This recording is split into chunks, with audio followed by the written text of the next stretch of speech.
Welcome to the Bigelow House Museum. Daniel Richardson Bigelow and Anne Elizabeth White Bigelow, Oregon Trail pioneers, were the original residents of the house. Members of the Bigelow family lived in the house from around 1860 to 2005. The house has been owned by what is now the all-volunteer, nonprofit Olympia Historical Society and Bigelow House Museum since the mid-1990s. Listed on local, state, and national registers of historic places, as well as the National Votes for Women Trail, which recognizes its importance in the campaign for women's suffrage, the house is one of the best examples of Carpenter Gothic architecture in the state. The house is a survivor. Notice the house in this early view of Olympia. The Bigelow House is part of the continuum of the history of this area. It is located on the traditional homelands of the Squaxin Island tribe, which includes present-day Olympia, where the Squaxin village, Sta Chas, once flourished as the Squaxin people have for many millennia. Primary renovation of the house was done in the 1990s, and the Historical Society continues to care for and open more areas of the house for visitors. The house has a wide variety of collections which almost without exception belonged to the family over their long residence here.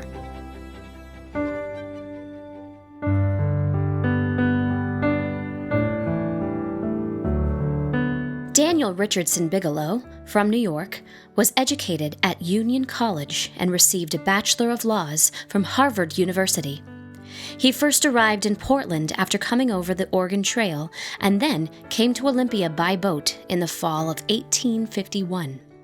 His diary is part of the collection in the house, which includes accounts of his studies, his Oregon Trail journey, and early days of Olympia. Bigelow brought with him some of the items in this room, including his stand-up law desk and books. Bigelow acquired land under a federal law titled the Donation Land Claim Act passed by Congress in 1850 as an incentive for U.S. citizens to settle in Western territories. The law allowed single settlers to claim 160 acres of land ceded by signatory tribes through the Medicine Creek Treaty of 1854. Bigelow made his mark on local politics, and notably as a member of the first territorial legislature for Washington representing Thurston County in 1854. He also served in some succeeding legislatures as well as other county and territorial offices. Anne Elizabeth White also came over the Oregon Trail from Wisconsin in 1851 with her family, who moved a few times before settling in the Lacey area. She is known as one of the first school teachers in the area at the Packwood home near the Nisqually River. Several artifacts in the house reflect her teaching, including the school bell. The Bigelows married in 1854. She was not yet 18 and he was 30, and they built this house by 1860. They shared interests of temperance or abstinence from alcohol, education, the Methodist Church, and equal voting rights for women.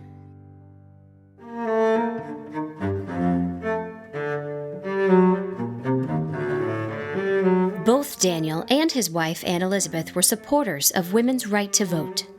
Bigelow, as a member of the 1871 territorial legislature, advocated for the right.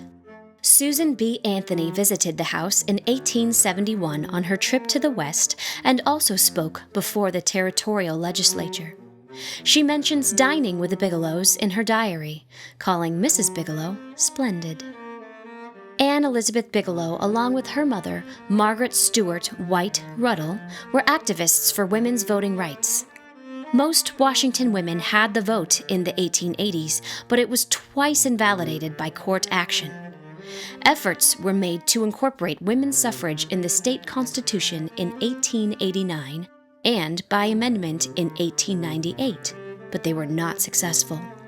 However, in 1910, most women in Washington state gained permanent voting rights, 10 years before the federal amendment for women's suffrage in 1920.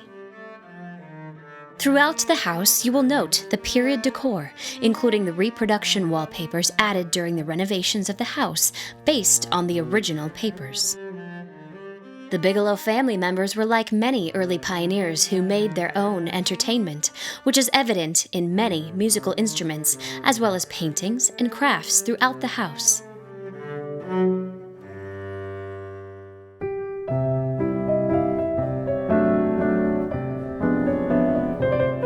Here to greet you is Anne Elizabeth White Bigelow.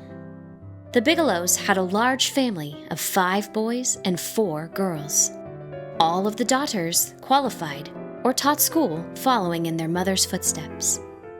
One of the sons died as a child, another in early adulthood. The others were a lawyer, a farmer, and a business owner. Ruth Bigelow served as a staff member in an early legislature. The back parlor is as some family members could have left it, and features crafts of family members including the shellwork, embroidery, painted screen, and open desk. The Bigelows were also temperance advocates. Because many generations of the family lived in the house, they added staircases such as this one to access different living areas of the house. At the top of the stairs is the Gothic bedroom. Furnished with family furniture, artwork, and featuring the original Gothic window, a signature element of the Carpenter Gothic architectural style.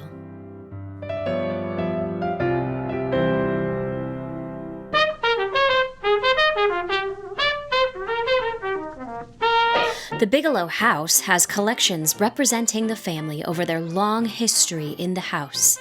4 generations of the Bigelow family occupied the house before it became a museum in the mid-1990s.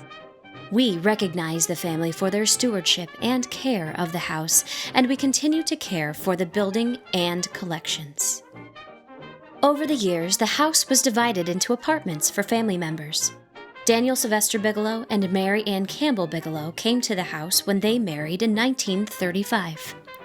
At that time, 2 of the original family daughters, Margaret and Ruth with her husband Bert, still lived in the house. Daniel and Mary Ann occupied an apartment in part of the house. They later raised 4 sons in the house. Daniel and Mary Ann's family were recognized in the All-American Family National Competition in the 1960s. The Bigelows retained original collections of artifacts and papers which document the long history of the family and residence. Daniel Sylvester Bigelow was an attorney, and his wife, Mary Ann, was an artist and musician. Mary Ann was named Washington Mother of the Year in 1964. The collections in this room represent many family pastimes and interests. Daniel and Mary Ann Bigelow continued to live in the house with a life estate, both passing away in 2005. The Olympia Historical Society and Bigelow House Museum has an office and storage area in the upstairs. The hallway features images of the second generation of the family. Ruth and her husband, and Margaret, lived out their lives in this home. Images in the hallway include the children of the first Bigelows who lived in the house: Tirzah Bigelow Royal, Ava Bigelow, Bonnie, Margaret Bigelow, George Bigelow, Ruth Bigelow Wright, Ray Bigelow, Duncan Bigelow, and Ellis Bigelow. This room provides collection storage and features 2 quilts.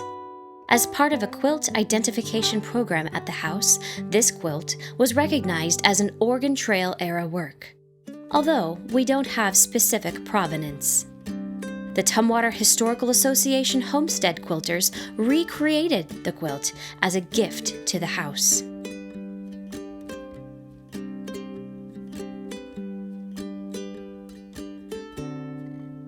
The later generation Bigelows carried on the values of their parents in education, law, and devotion to temperance, and the Methodist faith. Margaret Bigelow was the youngest girl of the original family. Educated at Ellensburg Normal School, now Central Washington University, Ohio Wesleyan University, and Columbia University. She also taught locally at Olympia High School. Margaret even traveled to Hawaii in the 19-teens, where she taught at a Methodist school for Korean girls. Active in local musical and theatrical groups, as well as the Methodist Church, she appears through photographs to have had a lively social circle. Local residents enjoyed summer outings and camps on the nearby inlets. Part of the Bigelow House collection includes these beach scenes.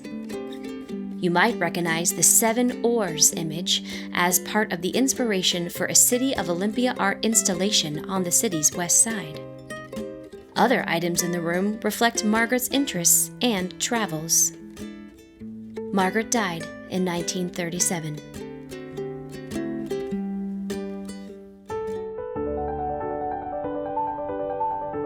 Daniel Richardson Bigelow died in 1905. Anne Elizabeth Bigelow lived until 1926. She saw the changes from covered wagon to airplane. She was an avid gardener. The Bigelow property was considered one of the beauty spots of the city. Mrs. Bigelow also managed business interests, including platting some of the original Bigelow property. This room, likely a second addition to the house, reflects the changing fashions in decor and uses in the house.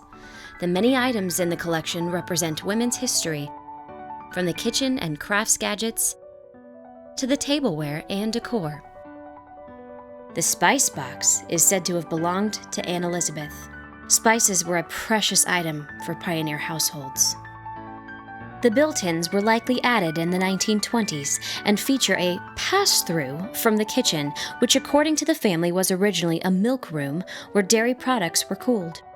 The kitchen was renovated in the 1950s after the Daniel and Mary Ann Bigelow family occupied the entire house after the death of the last original children, Ruth Bigelow Wright. The large land claim sustained the family for many years and still reflects the first generation through its remaining outbuilding and plantings. The outbuilding, probably dating from the 1870s, may contain parts of the original structure. The Bigelows had a large farm with other structures. More history and images about this fascinating family are available on the Olympia Historical Society website, olympiahistory.org. Visitors are free to explore the grounds and to visit the Bigelow Springs Park near the house. More information about the house and family, as well as open hours for visitors, is at olympiahistory.org.